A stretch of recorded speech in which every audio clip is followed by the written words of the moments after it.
नमस्कार, आप देख रहे हैं IBC 24। मैं हूं आप सभी के साथ रचना नितेश। अब बुलेटिन में बहुत बहुत स्वागत है आपका। रुक करेंगे देश दुनिया की तमाम बड़ी खबरों का फास्ट एंड 10। यूपी की सत्ता पर काबिज बीजेपी ने जिला पंचायत अध्यक्ष चुनाव में शानदार परचम लहराया है। भाजपा के 21 प्रत्याशी पहले ही निर्विरोध जीते थे और शनिवार को 53 पदों पर मतदान के बाद आए परिणाम में बीजेपी ने विपक्ष का मैदान समेट दिया। बीजेपी ने 75 जिला पंचायत अध्यक्ष के पदों पर 67 में जीत दर्ज की है। वहीं सपा ने 5 सीट पर जीत दर्ज की। मोहाली में आम आदमी पार्टी के कार्यकर्ताओं ने राज्य में बिजली कटौती को लेकर मुख्यमंत्री कैप्टन अमरिंदर सिंह के घर के नजदीक विरोध प्रदर्शन किया। इस दौरान पुलिस ने आप कार्यकर्ताओं पर वाटर कैनन का इस्तेमाल कर उन्हें हटाया। देहरादून में आज बीजेपी विधायक दल की बैठक हुई। इसमें उत्तराखंड के नए मुख्यमंत्री पुष्कर सिंह धामी चुने गए। बीजेपी विधायक दल की बैठक में उनके नाम पर फैसला लिया गया। इसके बाद पुष्कर सिंह धामी राज्यपाल से मिलने के लिए पहुंचे। कल वो पद और गोपनीयता की शपथ लेंगे। बता दें कि उधम सिंह नगर जिले की खटीमा सीट का प्रतिनिधित्व कर रहे पुष्कर सिंह धामी लगातार दूसरी बार से विधायक हैं। पूर्व मुख्यमंत्री और वर्तमान में महाराष्ट्र के राज्यपाल भगत सिंह कोश्यारी के करीबी माने जाने वाले धामी भाजपा के प्रदेश अध्यक्ष समेत पार्टी में अन्य पदों पर कार्य कर चुके हैं और युवाओं में उनकी बेहतर पकड़ मानी जाती है। पुष्कर धामी ने कहा कि मेरी पार्टी ने एक सामान्य से कार्यकर्ता को सेवा का अवसर दिया। जनता के मुद्दों पर हम सबका सहयोग लेकर काम करेंगे। बता दें कि तीरथ सिंह रावत ने पुष्कर धामी के नाम का प्रस्ताव रखा था। इसके बाद बीजेपी प्रदेश अध्यक्ष मदन कौशिक ने अनुमोदित किया। बैठक में बीजेपी के राष्ट्रीय महामंत्री और प्रदेश प्रभारी दुष्यंत गौतम, राष्ट्रीय महामंत्री डी पुरंदेश्वरी भी मौजूद रही। उत्तराखंड के सीएम तीरथ रावत ने इस्तीफे के बाद छत्तीसगढ़ में सियासत गर्मा गई है। कांग्रेस ने पूर्व सीएम रमन सिंह को घेरा। संचार प्रमुख शैलेश नितिन त्रिवेदी ने बयान में कहा कि बीजेपी के लिए रमन सिंह अयोग्य साबित हो रहे हैं। रमन सिंह ने छत्तीसगढ़ के बाद उत्तराखंड को भी डुबो दिया।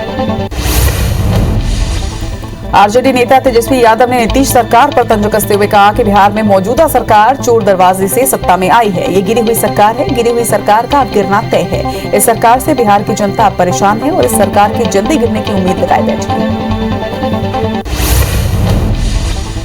भारतीय रिजर्व बैंक ने फिक्स डिपॉजिट को लेकर एक बड़ा बदलाव किया है। केंद्रीय बैंक ने सावधि जमा की मियाद पूरी होने के बाद बिना दावे वाली राशि पर ब्याज के नियमों में बदलाव किए हैं। नए नियम के अनुसार मैच्योरिटी की तारीख पूरी होने के बाद भी अगर इसकी राशि पर क्लेम नहीं किया जाता तो इस पर आपको कम ब्याज मिलेगा। WHO के महानिदेशक टेड्रोस ने आग्रह किया कि दुनिया कोविड-19 महामारी के बेहद खतरनाक दौर से गुजर रही है, जिसके डेल्टा जैसे स्वरूप अधिक संक्रामक हैं। ये वक्त के साथ लगातार बदल रहे हैं। उन्होंने ये भी कहा कि जिन देशों की कम आबादी को टीके लगे हैं वहां अस्पतालों में फिर से मरीजों की संख्या बढ़ने लगी है। कोई भी देश अभी तक खतरे से बाहर नहीं है। ईडी ने उत्तर प्रदेश में कुछ मुंह बधिर छात्रों और गरीब लोगों के कथित तौर पर धर्मांतरण और विदेश से धन मिलने के मामले में दिल्ली और उत्तर प्रदेश के कई स्थानों पर छापेमारी की। दिल्ली और यूपी के 6 स्थानों में छापेमारी जारी है। वहीं केंद्रीय जांच एजेंसी ने पिछले महीने मनी लॉन्ड्रिंग प्रिवेंशन एक्ट के प्रावधानों के तहत एक आपराधिक मामला दर्ज किया था। पंजाब में बिजली संकट को लेकर बीएसपी सुप्रीमो मायावती ने कांग्रेस पर निशाना साधा। उन्होंने कहा कि बिजली के गंभीर संकट से आम जनजीवन और उद्योग धंधे बुरी तरह से प्रभावित हो रहे हैं, जो ये साबित करता है कि कांग्रेस आपसी गुटबाजी खींचतान में उलझकर जिम्मेदारियों को भूल गई है, जिसका जनता को संज्ञान लेना जरूरी है। नए कृषि कानून को लेकर एनसीपी प्रमुख शरद पवार की पार्टी ने सफाई दिया है। शरद पवार ने कहा था कि कृषि कानूनों को पूरी तरह से खारिज करने के बजाय उसके उस हिस्से में संशोधन किया जाना चाहिए जिससे किसानों को दिक्कत है। केंद्रीय कृषि मंत्री तोमर ने पवार के बयान का स्वागत किया था। एनसीपी ने पवार के बयान को गलत तरह से पेश करने का आरोप लगाया है। दिग्गज अभिनेता दिलीप कुमार की तबीयत को लेकर पत्नी सायरा बानो ने जानकारी दी है। दिलीप कुमार साहब की तबीयत अभी स्थिर है। अभी वो आईसीयू में है। हम उन्हें घर ले जाना चाहते हैं और इसलिए डॉक्टरों की मंजूरी का इंतजार किया जा रहा है। उन्हें आज अस्पताल से डिस्चार्ज नहीं मिलेगा। बॉलीवुड अभिनेता आमिर खान और पत्नी किरण राव 15 साल के बाद अब अलग हो गए हैं। दोनों ने स्टेटमेंट जारी कर कहा कि अब हम पति पत्नी नहीं बल्कि परिवार की तरह रहेंगे। दोनों ने आपसी सहमति से तलाक की घोषणा की। वहीं दोनों ने 28 दिसंबर 2005 को शादी की थी। मुंबई में रसोई गैस की बढ़ती कीमतों के विरोध में प्रदर्शन कर रहे एनसीपी के कार्यकर्ताओं को पुलिस ने हिरासत में ले लिया है। बता दें कि हाल ही में रसोई गैस की कीमतों में 25 रुपए की बढ़ोतरी की गई, जिससे महंगाई की मार झेल रही जनता की जेब पर भार और भी बढ़ गया। दिल्ली के बुद्ध विहार इलाके में एक घर में अचानक आग लगने की घटना हुई। इमारत की 6वीं मंजिल पर फंसे लोगों को सीढ़ियों से नीचे उतारा गया। घटनास्थल पर दमकल की 5 गाड़ियां पहुंची और आग पर काबू पाया। हादसे में घर का एक व्यक्ति और 2 दमकलकर्मी भी घायल हुए हैं, जिन्हें अस्पताल में भर्ती करवाया गया। यूपी के मुरादाबाद की सब्जी मंडियों में लोग कोरोना को खुली दावत देते नजर आ रहे हैं। आधे से ज्यादा तो बिना मास्क के ही यहाँ घूम रहे हैं। वहीं सोशल डिस्टेंसिंग का भी लोगों ने मजाक बनाकर रखा है। देश जहाँ कोरोना की तीसरी लहर से बचने की तैयारी कर रहा है, तो वहीं लोग नियमों की धज्जियां उड़ाकर खरीदारी करते नजर आए। इंडिया और श्रीलंका के बीच इस महीने 3 वनडे और 3 T20 मैचों की सीरीज खेली जानी है। टीम से सभी सदस्यों ने स्विमिंग पूल में जमकर मस्ती की। करीब 20 दिन तक मुंबई और श्रीलंका में क्वारंटाइन रहने के बाद टीम इंडिया ने शुक्रवार से लिमिटेड ओवर सीरीज के लिए प्रैक्टिस शुरू कर दी है।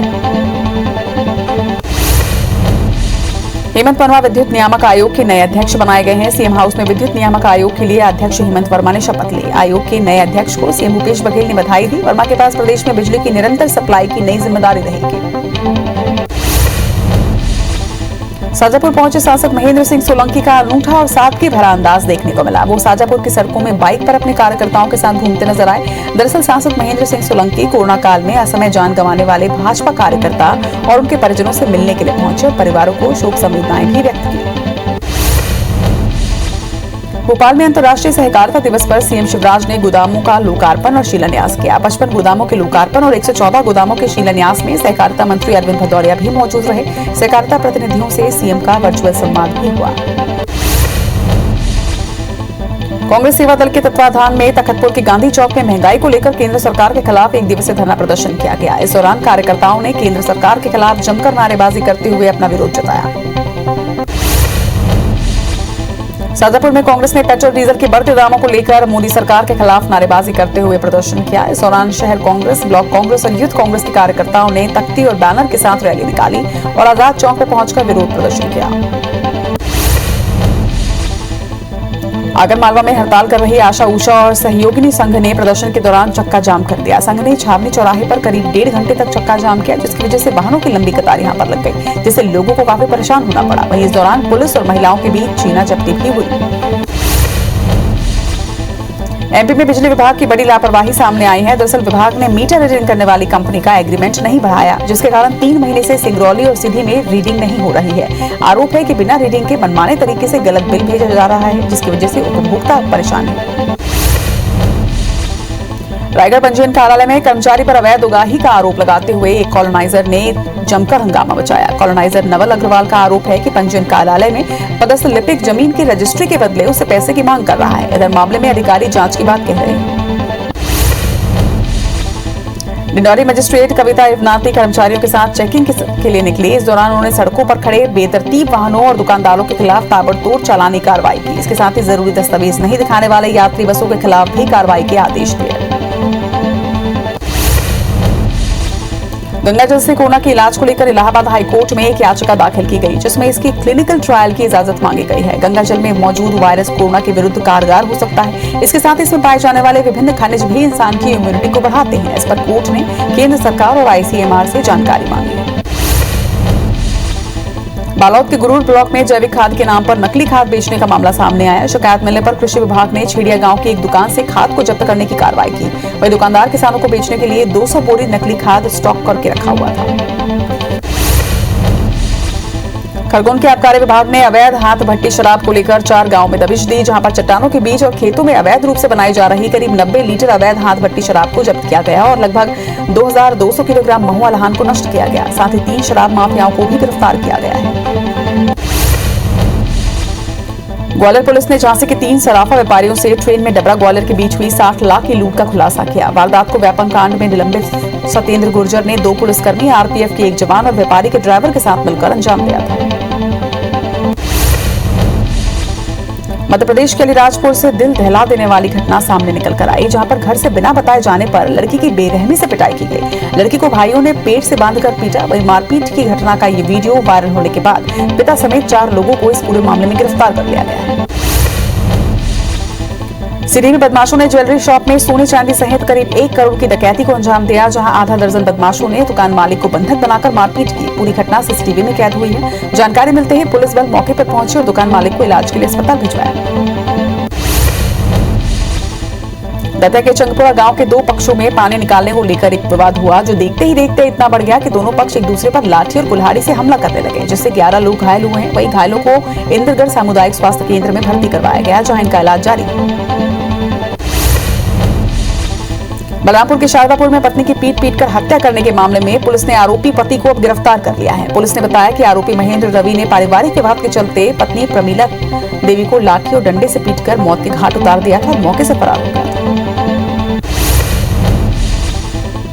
हटा में 1 जुलाई को हुए पूर्व सरपंच की हत्या के मामले में पुलिस ने 3 आरोपियों को गिरफ्तार किया है, जबकि मामले में 7 आरोपी अभी भी फरार चल रहे हैं। वहीं जांच में लापरवाही बरतने पर हटा टीआई मनीष मिश्रा और बीट प्रभारी उप निरीक्षक प्रदीप चौधरी को लाइन अटैच कर दिया गया है। रायपुर में जीपी सिंह पर तीसरे दिन भी एसीबी और ईओडब्ल्यू की रेड जारी है। अब तक 5 करोड़ रुपए की चल अचल संपत्ति की जानकारी मिल चुकी है। बैंक और डाकघरों में खाते के साथ ही दूसरे राज्यों में बड़े निवेश के भी दस्तावेज मिले हैं। भोपाल में मिनाल गेट नंबर 1 के पास कार चालक और बाइक सवार के बीच कहासुनी हुई। विवाद बढ़ता देख पुलिस भी यहां पर पहुंची। रेस्टोरेंट के कर्मचारियों ने डायल 100 में तैनात पुलिसकर्मियों से बदसलूकी करते हुए झूमाझटकी करी। वहीं उक्त मामले में पुलिस ने शासकीय कार्य में बाधा पहुंचाने समेत अन्य धाराओं में प्रकरण दर्ज कर लिया है।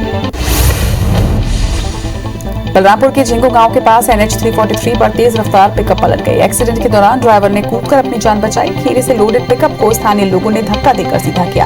वहीं मौके पर पहुंची पुलिस की टीम ने वाहन को अपने कब्जे में लेकर कार्रवाई शुरू कर दी। राजधानी रायपुर में 2 गाड़ियों की भिड़ंत से बड़ा सड़क हादसा हो गया। कैनाल रोड मोड़ के पास दूध से भरी एक गाड़ी और कार में टक्कर हुई। हादसे में दूध की गाड़ी ले जा रहे ड्राइवर की मौत हो गई है। वहीं सूचना पर सिविल लाइन थाना पुलिस मौके पर पहुंची और तत्काल गाड़ियों को सड़क से हटाया। रायपुर एम्स की छात्रा ने फांसी लगाकर खुदकुशी कर ली है। वहीं मौके से पुलिस को एक सुसाइड नोट भी मिला है, जिसमें छात्रा ने अपने माता पिता से माफी मांगते हुए डिप्रेशन में आकर खुदकुशी करने की बात लिखी है। मृतका साक्षी दुबे मूलतः बिलासपुर की रहने वाली बताई जा रही है, जो एम्स में BSc की पढ़ाई कर रही थी।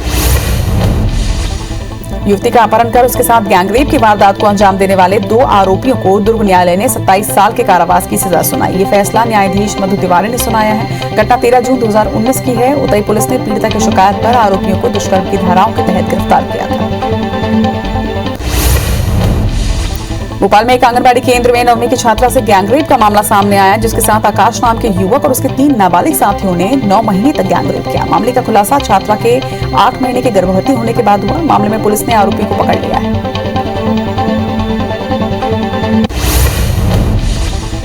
राजन पुलिस ने दुष्कर्म के आरोपी को गिरफ्तार कर लिया है। वहीं पुलिस के मुताबिक महासमुंद निवासी कुलेश्वर सेन की सगाई राजिम की युवती से हुई थी। आरोपी शादी से पहले मंगेतर के घर गया और उसे झांसे में लेकर दुष्कर्म की वारदात को अंजाम दिया। फिर बाद में शादी करने से इनकार कर दिया। नाबालिग से दुष्कर्म का आरोपी अभनपुर थाने से फरार हो गया, जिसकी तलाश में पुलिस जुटी हुई है, लेकिन अब तक उसका कुछ भी पता नहीं चल पाया है। फरार आरोपी राजमंडावी अभनपुर के टोकरू गांव का रहने वाला बताया जा रहा है, जिसके खिलाफ 2 जुलाई की शाम को उसकी ही रिश्ते की नाबालिग बहन ने रिपोर्ट दर्ज करवाई थी। कटनी की बरही पुलिस ने कट्टा बनाने वाली फैक्ट्री का पर्दाफाश किया है। पुलिस को इस बारे में लंबे समय से सूचना मिल रही थी। वहीं बुधवार को पुलिस ने एक आरोपी को गिरफ्तार भी किया था, जबकि एक आरोपी चकमा देकर फरार हो गया। गिरफ्तार आरोपी से पूछताछ के बाद पुलिस ने यह कार्रवाई की। शिवपुरी के नरवर थाना क्षेत्र अंतर्गत शेरगढ़ के पास पेट्रोल पंप पर काम करने वाले मुनीम से बाइक सवार बदमाशों ने कट्टा अड़ाकर 3 लाख से भरा एक बैग लूट लिया और फरार हो गए। घटना की सूचना मिलते ही नरवर पुलिस ने क्षेत्र में नाकेबंदी की। फिलहाल पुलिस बदमाशों की तलाश में जुटी हुई है। ग्वालियर में शातिर वाहन चोर न्यायालय परिसर से पुलिस कर्मियों को चकमा देकर भाग निकला। डबरा पुलिस ने 7 दिन पहले आरोपी को वाहन चोरी करते हुए पकड़ा था, जिसे पुलिस न्यायालय में पेश करने के लिए लाई थी, जिसका रिमांड कंपो पुलिस लेने वाले थे। फिलहाल पुलिस ने केस दर्ज कर जांच शुरू कर दी। पखांजूर में 10 दिनों पहले बनाई गई सड़क उखड़ने लगी है। सरकार अंदरूनी क्षेत्र के गांवों को पक्की सड़क के जरिए मुख्यालय से जोड़ने के उद्देश्य से लाखों खर्च तो कर रही है, लेकिन डामर में इतनी कटौती की गई कि अभी से ही सड़क उखड़ने लगी है। बता दें कि सड़क का डामर बरसात में ही किया गया है। पेंडा रोड स्टेशन के पास स्थित गोरखपुर रेलवे फाटक के काफी देर तक बंद रहने के से लोगों को काफी दिक्कतों का सामना करना पड़ता है। दरअसल ये फाटक गोरला शहर को अमरकंटक यूनिवर्सिटी सहित करंगर मार्ग से जोड़ता है। अंडरब्रिज बनाए जाने पर ध्यान नहीं देने की वजह से लोग जान जोखिम में डालकर रेल लाइन पार करके आवाजाही करते हैं, जिससे बड़ा हादसा होने की संभावना बनी रहती है। राजधानी रायपुर में फर्जी स्वास्थ्य अधिकारी बनकर लूट करने का एक मामला सामने आया, जहां लुटेरे वैक्सीनेशन सर्वे का झांसा देकर घर में घुसे और फिर घर वालों को बंधक बनाकर जेवर समेत 4 लाख रुपए उड़ाकर ले गए। हेलमेट पहने आरोपियों की तस्वीर सीसीटीवी में कैद हुई। सरगुजा के सीतापुर थाना पुलिस को बड़ी सफलता हाथ लगी है। पुलिस ने कार्रवाई करते हुए शातिर बकरा चोर विशाल नट सहित एक अपचारी बालक को गिरफ्तार किया। दरअसल पुलिस को बकरी चोरी की सूचना मिली थी, जिसके बाद पुलिस ने ये कार्रवाई की। जशपुर जिले में स्थित लोरी घाटी को फूलों की घाटी के नाम से भी जाना जाता था, लेकिन पिछले कुछ सालों में फूलों की घाटी से फूल के पौधे खत्म हो गए और घाटी वीरान हो चुकी है। अब प्रशासन को संवारने की पहल से स्थानीय लोग भी खुश हैं। वहीं लोरो घाटी में फूलों की महक को फिर से फैलाने के लिए जिला प्रशासन ने 10 लाख रुपए वन विभाग को जारी कर दिए। नागपुर में 4 दिनों में से बंद पड़ा वैक्सीनेशन आज से फिर से शुरू हो गया है, जिसके बाद सेंटर के बाहर बड़ी संख्या में लोगों की भीड़ नजर आई। जहां पर लंबी लाइनों में कुछ लोग बिना मास्क के भी नजर आए, तो वहीं सोशल डिस्टेंसिंग की भी जमकर धज्जियां उड़ाई गई। शायद लोग ये भूल चुके हैं कि जिस बीमारी से बचने के लिए वो यहाँ पहुंचे हैं, वो उसे ही खुलेआम दावत दे रहे हैं। वर्जिन गैलेक्टिक की मालिक रिचर्ड ब्रेंसन 11 जुलाई को अंतरिक्ष के सफर पर रवाना होंगे। उनके साथ भारतीय मूल की सिरीसा बांग्ला भी जा रही हैं। सिरीसा बांग्ला सरकारी मामलों और शोध कार्यों से जुड़ी अधिकारी हैं। भारत में जन्मी सिरीसा कल्पना चावला के बाद दूसरी महिला हैं जो अंतरिक्ष के खतरनाक सफर पर जा रही हैं। इंग्लैंड में साल का तीसरा ग्रैंड स्लैम विंबलडन ओपन चल रहा है। शुक्रवार को इसके मिक्स डबल्स में भारतीय खिलाड़ी सानिया मिर्जा और रोहन बोपन्ना की जोड़ी ने पहले दौर के मैच में राजकुमार रामनाथन और अंकिता रैना को 6-2, 7-2 से हरा दिया। टेनिस के ओपन एरा पहला मौका था जब ग्रैंड स्लैम टूर्नामेंट में 2 भारतीय खिलाड़ी आमने सामने थे।